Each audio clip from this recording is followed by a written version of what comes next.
The story begins with the main character slicing vegetables at remarkable speed as he rushes to prepare a fresh salad for his business. Right after, he cracks an egg into a hot pan that hisses the moment it touches the surface. Once everything is in place, he announces that he is finally ready for the grand opening. At a distance, a group of men in suits watches his food truck, noting that he seems only minutes away from starting service. Around the same time, a citywide alert about Go Daechun's food truck spreads instantly, setting off chaos everywhere. People on a bus beg the driver to hurry. Teachers walk out of their classrooms mid-lecture, heading straight for the truck. Office workers ask their bosses for sudden leave, unwilling to miss the chance to taste his food. Inside a monitoring center, someone stares at a screen in disbelief as the crowd number jumps from 100,000 to more than 1 million. Seeing the growing frenzy, a mysterious woman decides she must move now before it is too late. She insists that this time she will not let Daechun slip away.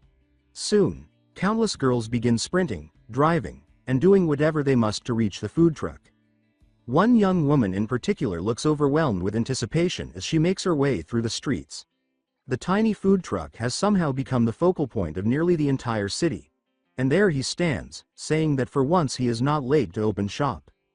His earlier preparations turn into a lineup of dishes so varied and flavorful that even the ratatouille critic would be struck silent. This is Go Daechun, the hero of our story and a genuine culinary master. From his food truck, he greets the enormous crowd rushing toward him from every direction. The crowd erupts with excitement at the sight and smell of his food, and the place is surrounded by a soft pink glow. It seems the charm of the cook, not just the taste of his dishes, might be part of the frenzy. But before this entire scene, there is a flashback of Doc sitting alone in a dark room, lost in his phone.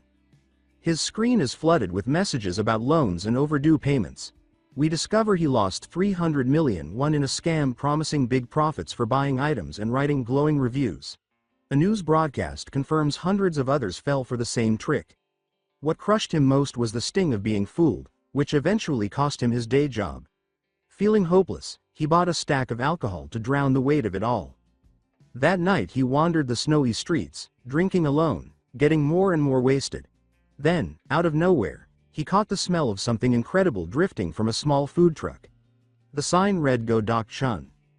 He checked his pockets and realized he barely had enough coins for anything. The cook noticed his gloomy expression and asked him why he looked so down. But the drunken man snapped back, telling him not to act like he understood his problems. He glared hard at the chef, suspicion and resentment filling his eyes. The cook, wearing a bandana labeled Daechun, simply laughed and offered him free takoyaki, assuming hunger was the real issue.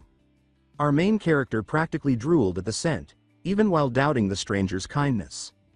Still, he took a giant bite of the warm, juicy octopus ball. The moment it touched his tongue, the flavor hit him like a cosmic explosion.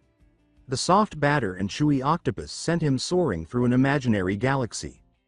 The sauce and toppings wrapped around him like a spinning Milky Way. He felt as if an entire universe melted inside him, warming a part of his soul he thought he had lost. The comfort was so overwhelming that tears rolled down his face. With a playful tone, the chef asked what he thought. Crying openly, the man said that he wished he could make others feel exactly what he was feeling at that moment. Sensing the fire in his eyes, Daechun asked him what he was waiting for. Smiling kindly, the chef invited him aboard the food truck. 3 years passed, and the young man worked tirelessly to repay Uncle Daechun's kindness. He keeps a photo of his mentor in the truck, always feeling like the debt in his heart can never truly be paid. The old chef's scoldings still echo in his memory, a constant guide. So he vows that the name Go Daechun will become famous across the country. Meanwhile, in a luxury district, a high-end restaurant bustles with waiters preparing for an exclusive guest. 2 employees whisper among themselves, wondering if anyone could really rent out an entire 3-star restaurant. That guest is the only daughter of the SH Group, the richest conglomerate in the world. Her name is Nam Si-hee, and an army of chefs and waiters stands ready to serve only her. On their phones, images show her flying to school by helicopter and renting private islands for an afternoon break. The staff envy her extravagant life. Yet her expression as she cuts into her meal shows nothing but frustration. Every move she makes is judged by those around her, and the emptiness of her routine weighs on her. The dishes set before her have no sincerity, only luxury, only money. Then something unthinkable happens. She suddenly throws up food prepared by one of the world's top chefs. Wiping her mouth, she realizes wealth cannot fill the hollow space inside her. She sets her fork down, feeling trapped in a glass box. She closes her eyes, sensing herself fading piece by piece. Back in the present, the city's traffic crawls to a halt. Inside her car, Si-hee says she cannot breathe. The driver asks if she wants the window opened, but she simply smiles and writes sorry on the glass before stepping out.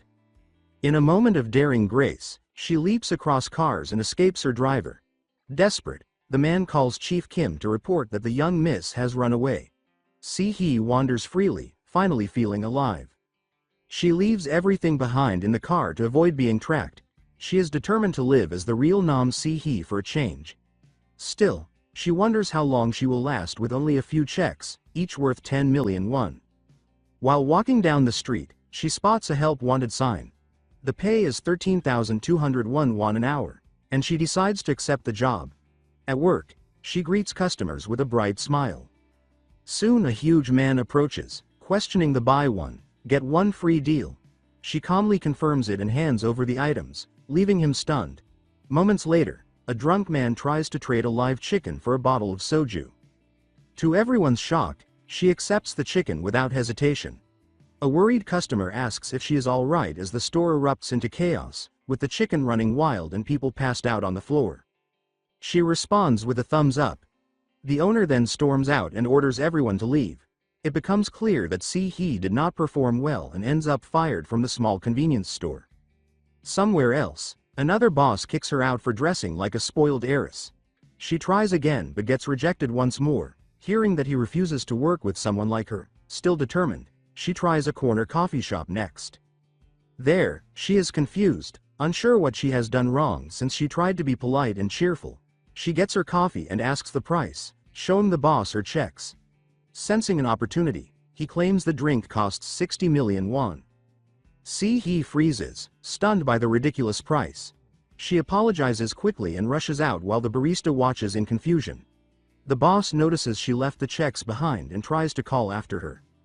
Defeated, she collapses on the sidewalk, overwhelmed by how difficult life is for ordinary people.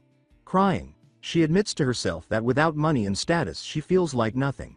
Then a mouth-watering smell reaches her. It is coming from the food truck of our protagonist. The aroma comes from fish-shaped pastries sizzling away. He asks how many she would like, but she can only stare, captivated by the scent. Jun-ho thinks that the girl looks a little strange for staring at him with such intensity. The usually confident Si-hee is completely speechless. Embarrassed, she explains that she has been fired from every job she tried and asks if he accepts credit. He turns down her request, while the ghost of his master mutters that she does not even have 5 won to her name. Her expression falls apart, and once again she feels powerless. The sight reminds the protagonist of his own past, when he felt just as useless. Moved by that memory, he invites her into the food truck, surprising her. He tells her to start by making a fish-shaped pastry. Si-hee fumbles through the steps and he urges her to hurry, saying that he is starving. Unsure of the process, she pours the batter into the mold the way she assumes is right. She then adds the red bean filling, trying to guess the proper amount. After closing the mold, she waits anxiously, praying she got it right. But her first attempt ends in total failure. The pastry comes out burnt, blackened beyond saving. She apologizes, feeling ridiculous for failing at something so simple. To her shock, he picks up the ruined pastry and takes a bite. He says that it is still edible, then hands her a single coin as payment for her effort. After that, he asks whether she wants to work with him, since she has no job. The heiress hesitates, thinking over this sudden offer. When she does not answer fast enough, he says that she does not have to accept. But Si-hee then grabs his hand with the coin in it and accepts with great enthusiasm. She calls him Miss Duck-chun in her excitement, thrilled to finally have something resembling work. When the day ends, she beams as she thanks a customer. With her help, Jun-ho manages to sell out the entire food truck's stock. She then asks eagerly if she was helpful. He becomes awkward, unsure how to respond. He shows her the box of burnt pastries she made and tells her it was just average. Si-hee sighs in relief and promises she will do better tomorrow. He thinks that it does not matter what she calls him, as long as he can make his uncle's name known across the country. Seeing she is cold, he offers her his jacket for the walk home. The simple gesture touches her deeply, and she presses the jacket to her face. Meanwhile, the ghost of Uncle Jun-ho is overjoyed, proud of the protagonist for acting like a gentleman. Back at the truck, Jun-ho offers to give her a ride. An awkward silence settles between them. Then Si-hee admits that she finally found a job but has nowhere to sleep. The revelation shocks both him and the old ghost. He cannot believe the truth. He never imagined a girl dressed like a celebrity might be homeless. He offers her the day's wages and tells her to find a place to stay. She blushes a deep red when he gives her the money. Watching her, he thinks she really knows how to make someone worry. With no clear plan, he simply drives the truck for a while. For dinner, he prepares ramen for her. He explains that ramen is all they have at the moment. The young woman lights up with excitement while holding a small cat. She recalls a fancy seafood noodle dish she ate long ago. She says she has only had ramen once, and he assumes she was so poor she could afford it only that one time. In reality, she never ate simple food because of strict diets. She hugs the cat and comments that it looks a lot like Mr. Jun-ho. He explains that the cat is just a stray that visits from time to time. She says she thought this place was a shelter for it, but he reveals that this is his home, catching her completely off guard. When the ramen is ready, he hands her a bowl. She takes one bite and her eyes shine at the flavor. She devours the food and says it tastes incredible, which leaves him embarrassed. She adds that the noodles are spicy yet soft and asks how he achieved that texture. His secret appears. He beats an egg with a little milk to create a smooth mixture. Then he mixes the cooked noodles thoroughly in the bowl so each strand is coated. Finally, he pours the broth carefully, completing the dish. With her stomach full, she thanks him, saying she cannot remember the last time she ate so much. When it is time to sleep, she says she will stay on the floor so she does not overstep. He closes a curtain and says they can share the space without any problem. Lying down, she asks if he feels cramped, but he claims he does not. The ghost uncle mutters that she is the perfect daughter-in-law and calls the protagonist a fool for not realizing it. Si-hee thanks him for the day, saying she wanted to feel capable on her own, and that he is the first person who ever believed in her. She says that for the first time she lived as the real Nam Si-hee instead of the rich girl. Because he gave her such a precious day, she promises she will change his life. She then asks how much it would cost for him to fulfill his promise. When he does not answer, she decides to open the curtain. She finds him sleeping soundly, completely unaware, his ears plugged. Suddenly, a blinding light fills the room as the roar of a helicopter explodes through the night. The window shatters. A special agent announces over the radio that he has located the young miss. He grabs Si-hee and carries her to the waiting helicopter while she screams for Mr. Jun-ho. The ghost watches in anguish as she is taken away, but the protagonist stays asleep while the old man's spirit cries for his lost daughter-in-law. The next morning, sunlight glints off broken glass scattered across the floor. Jun-ho wakes in confusion, with no idea what happened. He stares at the mess in disbelief. Soon after, he begins his usual routine at the food truck.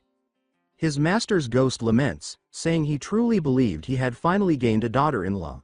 As the truck runs, a huge screen displays an advertisement featuring Si-hee, and the ghost recognizes her instantly. He shouts her name, stunned as the truth clicks into place. He wonders how he failed to recognize her earlier. The promise she made and her question about the cost echo in his memory. The ghost panics, calling his nephew an idiot for missing such a golden chance. He remembers her chaotic departure and believes they will never meet again. But surprising them both, the heiress suddenly appears and says she has come back. The protagonist asks what happened, since she vanished and shattered his window. She hands him a check as thanks for the previous day and for the trouble she caused. The ghost is stunned when he sees the amount. 1 billion won. The protagonist begins to feel suspicious. He studies the check while the ghost continues to gape at it. Si-hee ignores their reactions and asks what today's special is. Thinking the check is fake, he tosses it in the trash and says today's special is fried chicken. She becomes thrilled at the idea of tasting the famous Korean chicken. The ghost panics and screams that the money is real as he desperately reaches into the trash for the check. Si-hee asks if she can help. and the old ghost scolds her for not noticing the mistake. Jun-ho starts sweating when he sees her reaction. Si-hee is shocked, saying she knows 15 languages but has never made batter before. Even so, she ties her hair back with determination and says she will try her best. He watches her with a bored stare, unimpressed by her spirit. He warns her that her clothes might get dirty, and she asks if her outfit is appropriate. Then she begins to change right there in the food truck. She takes off her oversized clothes and tosses them aside. Underneath, she reveals a snug and comfortable workout set. The protagonist turns bright red, stunned by how revealing it is. Then Si-hee grabs a bowl and dumps its contents straight into the hot oil. The oil erupts violently, startling her. Pieces of chicken fly through the air as she screams at the explosion. Acting fast, he shields her from the splattering oil with his body. He asks if she is all right while the hot drops burst around them like sparks. Her heart races as she looks at him, wondering what to do with this amazing man inches from her. She whispers his name, completely hypnotized. Just then, someone calls out for Si-hee, snapping his attention away. Si-hee is stunned and says her mother's name as the two remain frozen in that close moment. A flashback surges through her mind. In a recording studio, someone announces that the chairwoman of the SH group has arrived. This is Yoon-hee Young, Si-hee's mother, an intimidating and powerful woman. Without wasting words, the chairwoman immediately asks where her daughter, the heiress Nam Si-hee, has gone. One trembling employee answers that the young miss has not arrived yet and cannot be reached. With a cold stare, the woman calls for Secretary Kim, and the loyal assistant responds at once. Yoon-hee Young decides that she will personally search for her missing daughter. Back in the present, our protagonist feels the atmosphere outside the food truck change. Uncle Doc Chun, Ghost, panics when he realizes that the chairwoman of the SH group herself has appeared.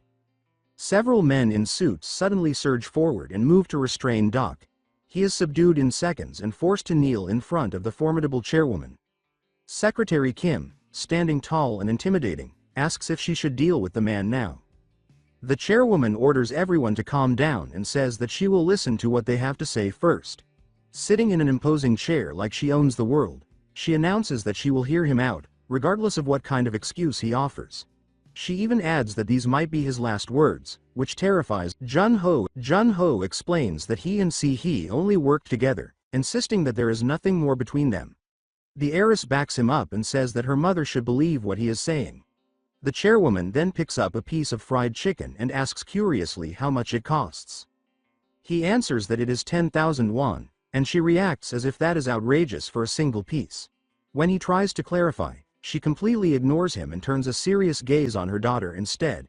She then asks if he even knows who the famous Nam Si-hee is. With a bored face, Doc replies that he has no idea who that could be. Si-hee's mother assumes he is pretending ignorance because of the status gap between them. Without softening her tone, she bluntly asks if he is in love with her precious daughter. Jun-ho answers directly that he does not like her at all. The chairwoman then faces Si-hee and calmly concludes that her daughter must be the one who is in love with him. With anger in her eyes, she demands to know if he spent the previous night with her daughter. Si-hee grows red with embarrassment as their conversation becomes more intense. The chairwoman, overwhelmed by the drama, suddenly faints, and Secretary Kim panics at her collapse. Annoyed, Jun-ho repeats that nothing happened between them the night before. When she recovers, the chairwoman steps closer and asks if he is at least dating her daughter. He denies it, but she keeps pressing and demands to know if he intends to marry her. With open contempt, she says that a street vendor like him has no right to even imagine such a thing. The protagonist is left speechless by her arrogance. The chairwoman then orders Secretary Kim to bring something special. The secretary opens a briefcase stuffed with money. The heiress and the ghost uncle both shout for the chairwoman to stop this insanity. She calmly offers 10 billion won, and the uncle's spirit is so thrilled that he already starts calling her mother-in-law. Banknotes fly through the air like a rain of cash. Si-hee is horrified, hiding her face as she watches her mother's stunt. The chairwoman, on the other hand, keeps her cold, shrewd expression, completely unfazed. She tells him to take the money and marry her daughter. He stands there lost, bombarded by a proposal and a mountain of cash right in front of him. Si-hee is humiliated and can barely lift her head as the two stare at each other. The chairwoman ignores the discomfort and continues insisting that he accept the money. Seeing this, Si-hee screams at her mother to stop this absurd scene. The chairwoman dismisses her protests and, with a mocking tone, repeats that he should marry her daughter. Jun-ho, sweating nervously, repeats the word, marriage, in disbelief in his own head. Si-hee hides behind her mother, dying of shame over the performance. With a superior look, the chairwoman remarks that there is one condition for the marriage. Before even hearing it, Jun-ho firmly declares that he is not interested. The chairwoman finds his defiance amusing and tells him not to be so scared yet. She reveals that he has to abandon the food truck and work for the SH group instead. She says he must be raised to the same social level as her daughter if he wants to marry her. At that, he slams his hand on the briefcase of money. With a dark expression, he asks if her true goal was the food truck all along. Moving closer, he says that he has a good nose for things like this, which clearly startles her. He leans in and says that he thinks she smells like a con artist. The chairwoman admits that she likes his spirit, but she adds a final condition. With a furious glare, she says that she despises any horse that cannot be tamed. Jun-ho grabs some food and declares that he will never hand over control to anyone. Turning his back on her, he says that she should not come looking for him again. He adds the same message for Nam Si-hee as well. Si-hee is heartbroken and reaches out to him, but he is already gone. Elsewhere, the towering headquarters of the SH group fills the city skyline. Inside, a polished nameplate marks the office of the chairwoman. In that office, Si-hee confronts her mother and says that she has spent her entire life obeying her wishes. She says that for the first time, she has something she wants for herself. She cries out that she found someone she likes and asks if money is really the problem. Her mother simply holds her coffee cup, silent and distant, while listening to her daughter's rant. Then she asks if Si-hee is looking down on the man because he is just a stray she picked up. The heiress is left breathless and unable to respond to her mother's cruelty. With a completely icy look, the chairwoman asks if her daughter is done with her little performance. She steps closer and says that she does not care who her daughter dates, because no one can ever stand on their level anyway. In a cold, dark tone, she says that she will allow her daughter to have that man. She adds that in order to keep him, Si-hee simply has to ensure that he can never again work in that pathetic food truck. Her mother intimidates her, saying that she must obey for the sake of the SH group and that she has to do as she is told, just like she always has.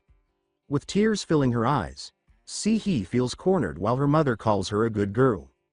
Meanwhile, life at the food truck appears to return to normal. The protagonist talks to his uncle's photo and says that he protected the truck his uncle left behind. The ghost complains that he threw away 10 billion won for that same business. Jun-ho's thoughts drift back to Nam Si-hee. He recalls how similar she seemed to him in the past but wonders if she only wanted the truck after all. Jun-ho taps the photo angrily as he realizes he was almost scammed again. Looking at his own reflection, he says that he will protect the food truck with his life.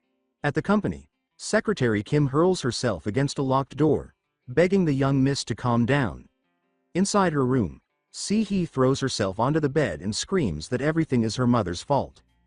In tears, she insists that 10 billion won means nothing to her and sobs over the fact that Jun-ho told her not to come back. She calls her mother terrible and manipulative, shaking with fear about what she might do next. She feels she has to protect him somehow. Then she remembers Jun-ho's serious but gentle face. She thinks about the moment he warmed her with his jacket, and that intense moment they shared in the food truck. With her cheeks burning, she admits to herself that she is already completely in love with him. Sitting up on the bed, she suddenly gets an idea. She shouts for her secretary at the top of her lungs. Rushing out, she grabs Secretary Kim and orders her to prepare everything immediately. With a fierce and determined look, she reveals her big plan, a proposal. Meanwhile, on a bright morning, the stray cat belonging to the food truck naps peacefully. Jun-ho wakes up and comments that the weather is perfect for business. He then frowns and wonders why a helicopter is so loud this early in the day. Looking up, he sees a helicopter airlifting his entire food truck into the sky. He freezes, unable to process what he is seeing. Then reality hits and he screams that his truck is being kidnapped. In a panic, he yells at the helicopter to stop at once, but of course no one listens. With no time to think, he starts sprinting after it. He soon realizes he cannot keep up and quickly rents a bike to chase the flying truck. Pedaling with everything he has, he struggles not to lose sight of it. Exhausted, he reaches a building and demands that they give his truck back. As he looks ahead, he is completely thrown off by what he finds. A brand new food truck stands there, a monstrous high-end model, wrapped in a huge gift ribbon. Slowly, its door opens like the curtains of a concert stage. To his astonishment, Si-hee appears inside, wearing a dazzling wedding gown. She calls his name with a loving gaze and a radiant smile. She says that she prepared all of this wholeheartedly, just for him. She happily tugs on the giant ribbon around the truck while he stands there speechless. On the side of the vehicle, the words SH Dining Cruise are written in elegant golden letters. She proudly says that this is an ultra-luxurious food truck built especially for him. She steps closer and says that from now on, the two of them will be together in that place. Furious, he slams her against the wall and demands to know what she has done. A flashback then shows Si-hee in a kitchen, wearing an apron and looking like a housewife. She tries to chop vegetables but clearly has no talent for it, until someone steps in to help. She reacts with surprise when a pair of hands gently guides hers. Jun-ho appears behind her and assists her, holding her hands with care. He tells her in a soft tone that he already warned her not to do anything risky. Flustered, she answers that she only wanted to be helpful to Mr. Jun-ho. Doc embraces her and says that her presence alone is already a gift. In an intensely romantic moment, he confesses his love and they share a passionate kiss. But it all turns out to be just a dream. In reality, Si-hee is leaning in and trying to kiss Secretary Kim. The secretary pulls away, confused, and asks what is so great about that man. She then remembers that the young Mrs. Simplest assets are worth around 900 billion won. On top of that, Si-hee owns a hidden art collection valued at 30 trillion won, as well as a private space station and fleets of secret submarines. The secretary practically has a breakdown, saying that compared to all that, poor Doc has nothing but one tiny little food truck. Si-hee explains that Jun-ho filled an emptiness inside her that nothing else ever could. She says that out of everything she owns, not a single thing was truly something she wanted. Now, for the first time, she has something she genuinely desires, and she declares that she has no intention of losing it no matter what. She thinks that the moment with him in the food truck felt like pure magic, a moment where her status did not matter at all. She believes that in that tiny space she discovered a kind of happiness that money can never buy. She insists that she prepared all of this for herself, simply because she wants to be happy. She adds that, of course, she also intends to make Mr. Jun-ho the happiest man alive. Comparing herself to Cinderella, she promises that she will change everything for his sake and turn him into a real prince. She says that he should not worry, and that all he has to do is step into the glass slippers and come to her. Her fairy tale shatters the next second when she is brought back to reality. Jun-ho casually crushes the glass slippers under his foot without any hesitation. With a dark expression, he reaches out, moving in closer.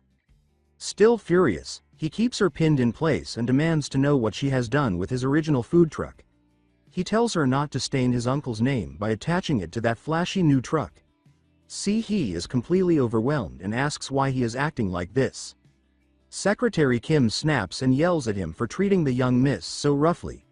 Jun-ho recalls the news broadcast about the scam that cost him everything in the past.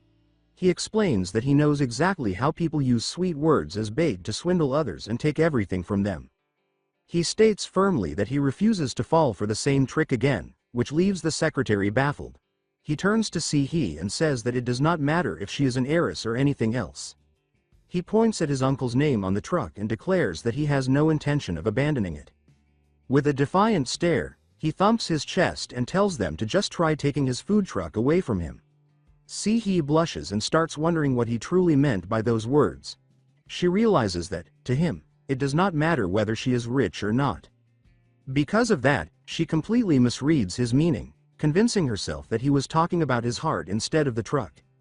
Everything clicks in her mind, and she suddenly becomes incredibly hopeful. The protagonist looks at both of them with a serious expression. By now, Si-hee is entirely in love with him.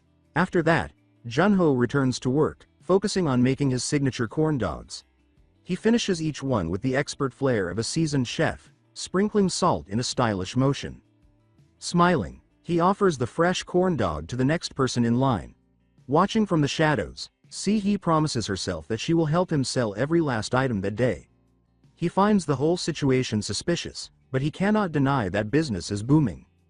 Even so, he starts to notice something odd about the customers. One of them loudly praises the food before even taking a bite, and that instantly raises his suspicions. In disguise, Si-hee spots him scanning the area, clearly on alert for anything shady. While the cat naps calmly nearby, Jun-ho chooses to ignore the strange crowd and calls the next customer forward. The heiress steps up and declares that she will buy everything, but he recognizes her immediately. She tries again with a different disguise, yet he repeats that he will not sell to Miss Nam Si-hee. Refusing to give up, she appears once more in an adorable costume, and this time he completely loses his patience. He calls her stubborn and yanks the oversized kitten head off her. Frustrated, she asks why he refuses to sell food to her. She insists that he should at least give her a chance, while he questions the basis of her confidence. Si-hee raises her voice and asks what she has to do, saying that she is willing to do anything. Jun-ho seems to mull over her words for a brief moment. Then, without warning, he suddenly pulls her into a hug. She is stunned by his unexpected gesture.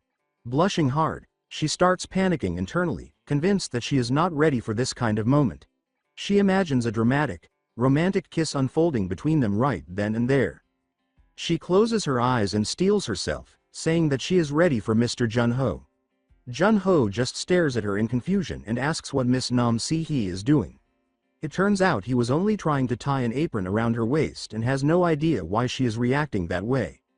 He tells her that if she wants to eat, she has to earn it like everyone else. Fired up, the heiress changes outfits and accepts his challenge, thrilled at the chance to work with him. He is irritated by her extreme enthusiasm, so he simply tells them to get started, and she agrees, though a little deflated. On the job, the heiress diligently serves customers while someone quietly snaps pictures of her from the sidelines. In one photo, she beams with joy while trying to drizzle sauce on a corn dog, but the sauce completely misses the target. In another, she nearly causes the fryer to explode, sending Jun-ho into full panic mode. After all the chaos, she finally gets to taste a corn dog that she made herself. The last photo captures the two of them at the end of the day, sharing a very sweet and charming moment together.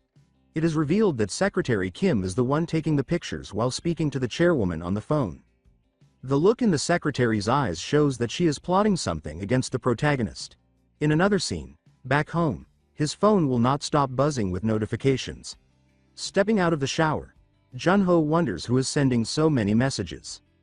It is Si-hee, repeatedly asking him out on a date, but he chooses to ignore her and leaves all her messages unread. He decides he will keep ignoring her, yet the phone keeps vibrating non-stop, driving him crazy. Annoyed, Jun-ho finally heads to his computer and opens a new email that has just arrived. Seeing the result in the email, he shoots up from his chair with his laptop in hand. At his food truck, he celebrates loudly because he has won the auction for the amusement park vendor spot. Soon he is there at the park, preparing ice cream with impressive skill. The swirl of ice cream, the chocolate syrup, and the bright red cherry look irresistible, becoming the highlight of the day. The protagonist then says that everything is ready and that he can finally begin. But he finds it strange, because the amusement park is completely empty. To make things worse, opening time has already passed and not a single customer has appeared. He wonders if the reason is the weather, thinking maybe it will rain. Then Si-hee suddenly materializes behind him and licks the ice cream he is holding. With a smile, she says his name and tells him she is glad he finally arrived. He is stunned and asks how she managed to find him. A light goes on in his mind, and he begins to suspect the truth. With narrowed eyes, he asks if the amusement park belongs to the SH group as well. Si-hee shakes her hand in denial and tells him he is wrong. She then reveals that no other customers will be showing up today, which infuriates him.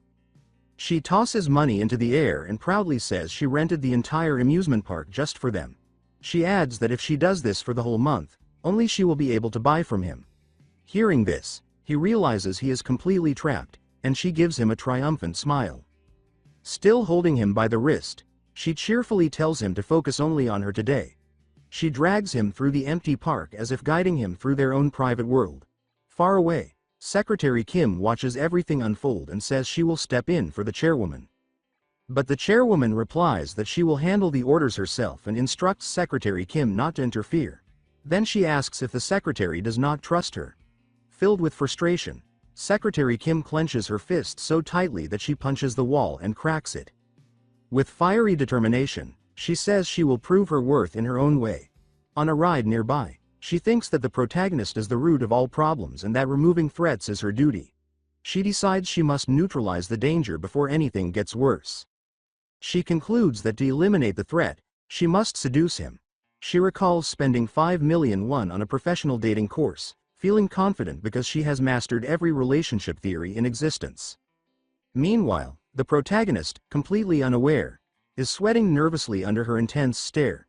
While the ride gains speed, she says the first step is maintaining constant eye contact, gripping the safety bar in a bizarre pose as she drills holes into him with her gaze. As the roller coaster dives, she keeps staring at him without blinking. Secretary Kim screams with excitement as the ride speeds up. Si-hee laughs joyfully and shouts his name with pure happiness. On another ride, the secretary grabs him from behind, applying her physical touch technique. During a water ride, all three of them get soaked, and the secretary thinks her plan is flawless. Si-hee shouts that she is having the time of her life.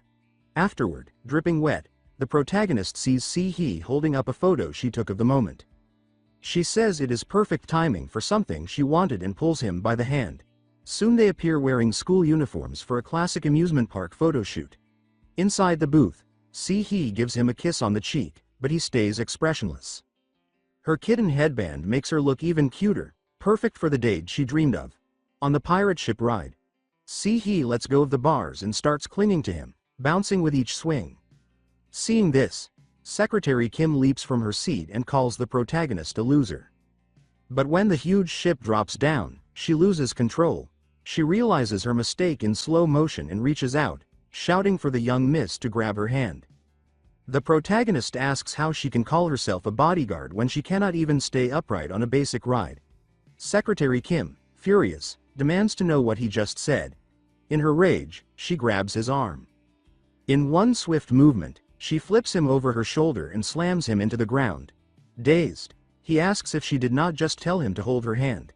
The secretary then pulls Si-hee close and questions why he is unaffected by everything. She cannot understand why her seduction techniques are failing so miserably. She insists that her theories are flawless and wonders what went wrong. With Plan A ruined, she decides it is time for Plan B, gripping the ride's steering wheel with all her strength. She starts spinning it at maximum speed. Si-hee squeals with delight, enjoying the ride's extreme spin. But the protagonist becomes dizzy and begs her to stop. Her plan is simple: disorient him and then overwhelm him so she can reset his thoughts. The ride spins so violently that it becomes a literal tornado. Jun-ho and Si-hee scream in panic as they whirl around. Fed up, the protagonist grabs the secretary's wrists and tells her to stop her madness. Secretary Kim freezes because he suddenly holds her hands. He looks at her with a deep, unbroken gaze, and she feels her heart thump wildly. His firm grip and intense eye contact make her own theory backfire spectacularly. She becomes completely red-faced and speechless at his unexpected touch.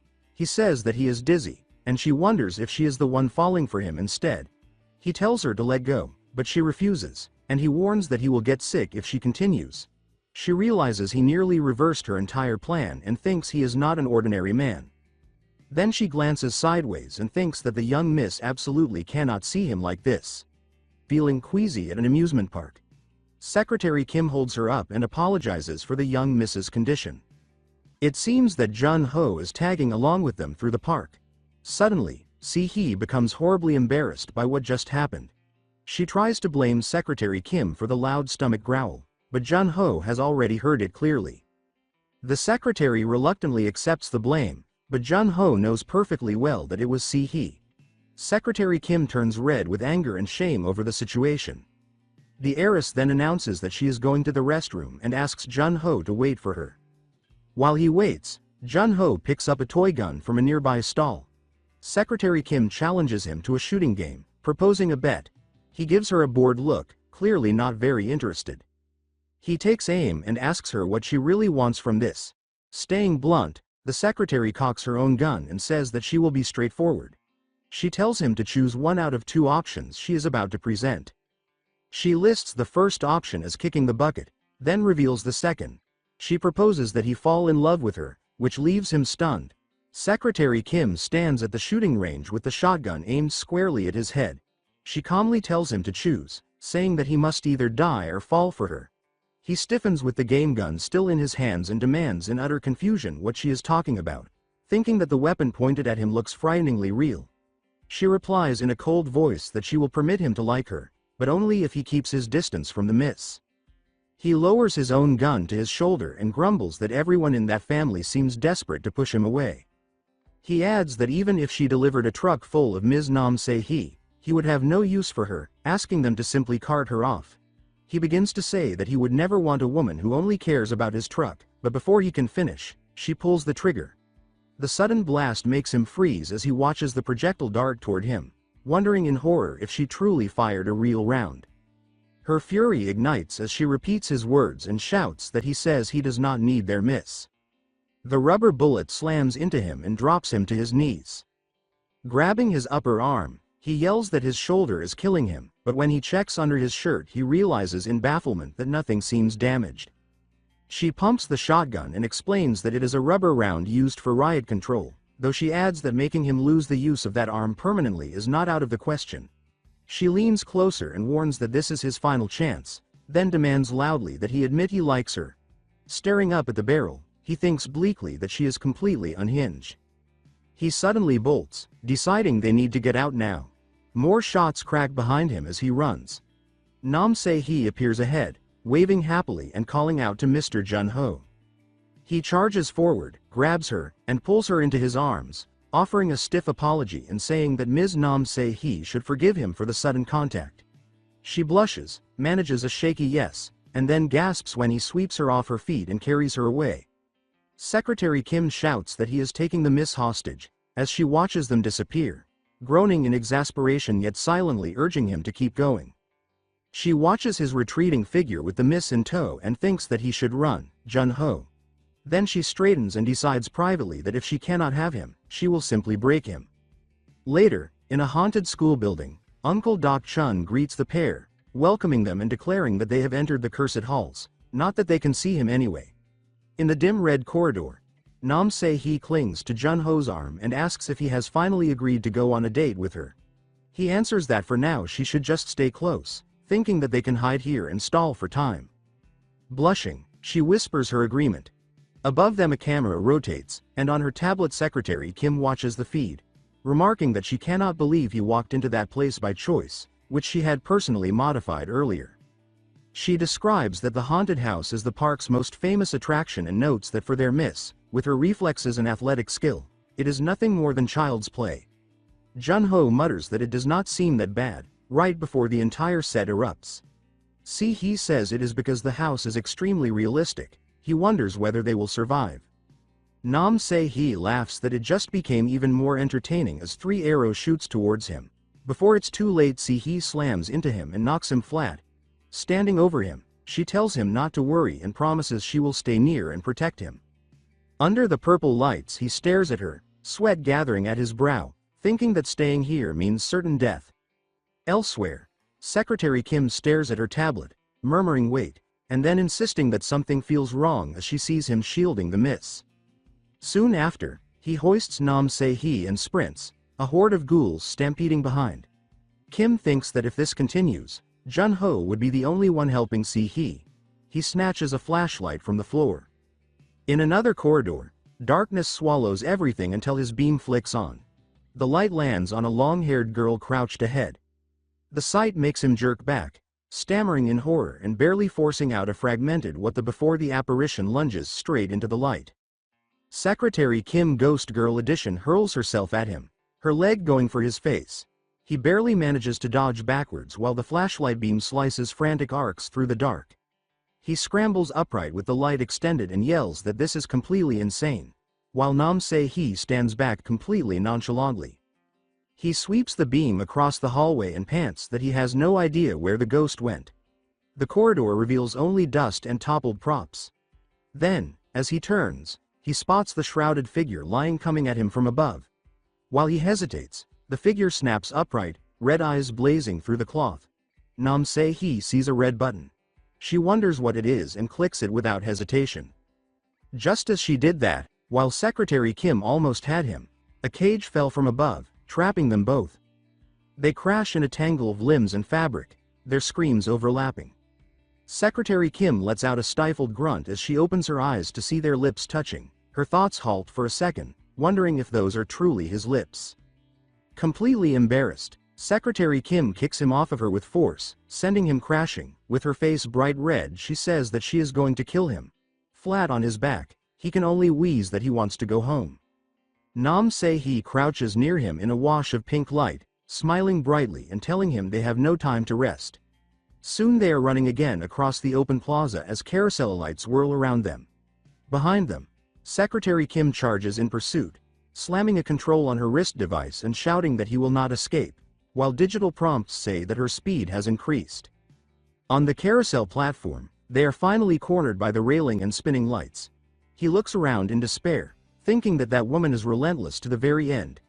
Nam Se-hee presses close to his arm and exclaims that they are trapped, while he eyes her suspiciously and wonders if she orchestrated all of this. Exhausted, he begs her to stop. She beams and reminds him that she is only doing exactly what he demanded, declaring that she will stay at his side, Mr. Jun-ho, for a full month. Cornered, he asks what he must do for her to end this. She leans in, hair fluttering, and says that he already knows, because she is only asking for what she truly wants.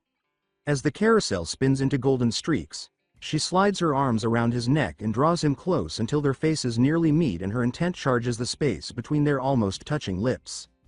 Pressed close against him on the carousel, Nam Se-hee tilts her face up toward Go Dok-chun and says that he already knows the answer, that he understands exactly what she wants.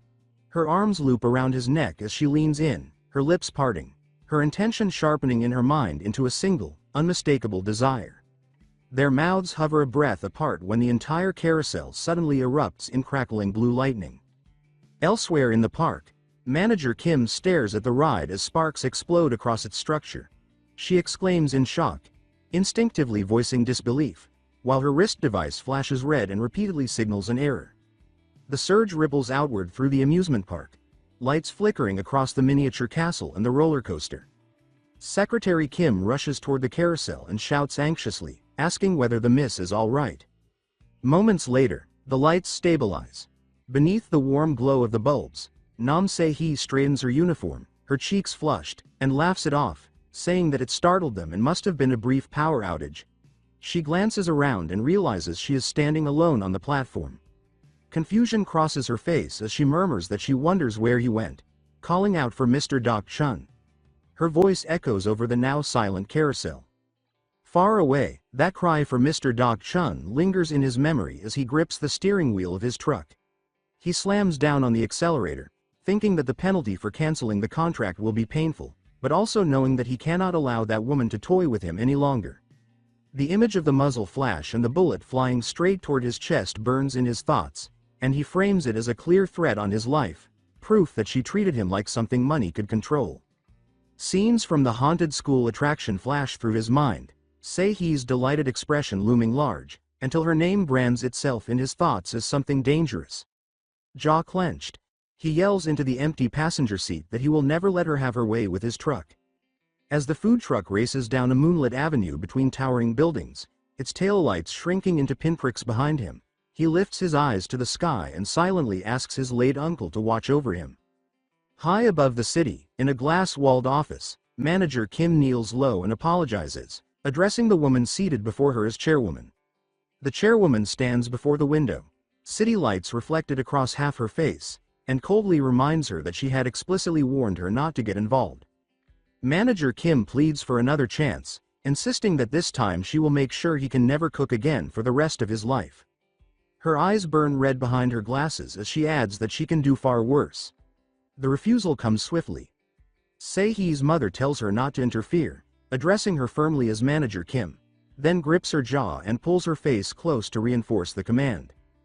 The chairwoman explains that they must make him leave of his own accord. Manager Kim trembles as she listens, sweat gathering at her temples. The chairwoman continues, warning that if Sei-hee realizes something went wrong because of interference, she will break down again. The thought summons the image of a younger Sei-hee with hollow eyes, and the chairwoman adds that it would be like 20 years ago, when Sei-hee caused her father's death at a blood-splattered crosswalk beneath a red traffic light. That grim memory is abruptly contrasted by a bright video frame. A cheerful Sei-hee, wearing a cap marked SH, bites into a sandwich and smiles at the camera while energetically promoting Go Dok Chun's food truck. She remains unaware that the past she carries is now shaping a dangerous game around the man who owns it. Jun-ho's food truck sits among the university festival booths. Inside, he watches a pepperoni pizza bake as the crust blisters and the cheese bubbles. He tastes it and murmurs that it turned out well.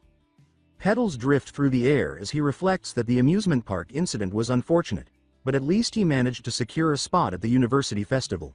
He scans the crowd and remarks that university students stir up old memories, briefly thinking about when he was one of them. He forces himself to stop, reminding himself that now is not the time to dwell on the past. A customer asks for a slice of pepperoni pizza. Jun-ho responds that it will be one slice as he turns to serve, then pauses mid-motion with a small sound of surprise. A familiar young woman steps forward and calls his name, asking if he is Jun-ho Oppa. He recognizes her as Park Yu-ri and remarks that she used to be a middle school student, though he corrects himself, acknowledging that was years ago. He adds that it feels strange to think she is already a university student, because to him she still looks the same. Yu-ri blushes as she watches him, half hiding behind the book pressed to her chest, thinking that Oppa is still the same. Jun-ho gestures toward the boy beside her and asks whether that is her boyfriend. Yu-ri panics and quickly denies it, explaining that he is only a friend, her classmate from the fashion design department, Shin Soo-yeon. Jun-ho offers her a slice and encourages her to try the pizza he made.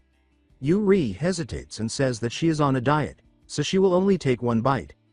The moment she bites down, she reacts immediately, exclaiming that it is delicious.